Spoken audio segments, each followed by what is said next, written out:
bring a bottle of wine, but don't make the host feel as if they have to serve the bottle of wine. Unless they ask you to bring a bottle of wine, in which case they should tell you what type of wine to bring. But if you're gonna bring a bottle of wine, maybe it's nice to bring, like, put a little wrapping on it so it's clear that it's a present. Or if you're bringing white wine, make sure that it's not chilled. That way you know they don't feel obliged to serve it. I think what's cooler than wine is something for like the next day, like a really nice bag of coffee, for instance. I think it'd be really cool to bring a bottle like Duke's mayonnaise or Hellman's mayonnaise for that day after sandwich, or a really great like Pullman loaf of bread for that sandwich.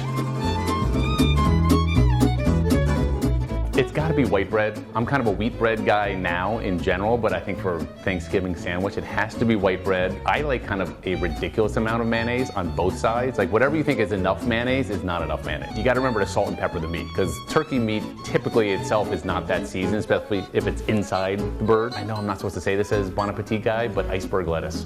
Love iceberg lettuce. Iceberg, mayo, turkey, sandwich. My dad always said, show some respect for your mother. She was working hard all week and all day to make this meal look good for her. And I'm like, I get it, like, but he would often look like he was going into the office with a jacket and tie. You do have to dress up, but the thing is, dressing up is interpretive. You know, I'm wearing a tie, maybe I think that's dressing up, but for someone else, they're just wearing a nice open collared shirt. I think you have to make an effort.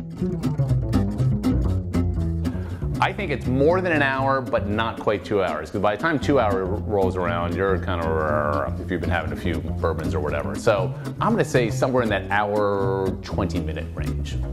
Hour 23 minutes. Like that's a given, because cocktail hour is the best part of the meal, actually. Yeah, no one likes pumpkin pie.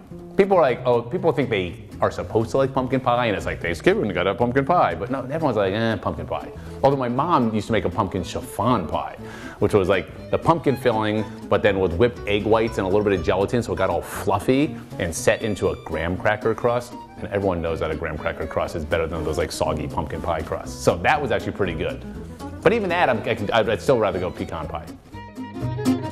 You absolutely should make a toast, and you should give thanks. And I think one thing that's nice, if you're feeling a little emo, is to go around the table and everyone can say what they are giving thanks for. It should be meaningful, not overbearingly meaningful, but there should be a moment where, you know, that, yeah, we're here for a reason, and sort of recognize and appreciate what the holiday means.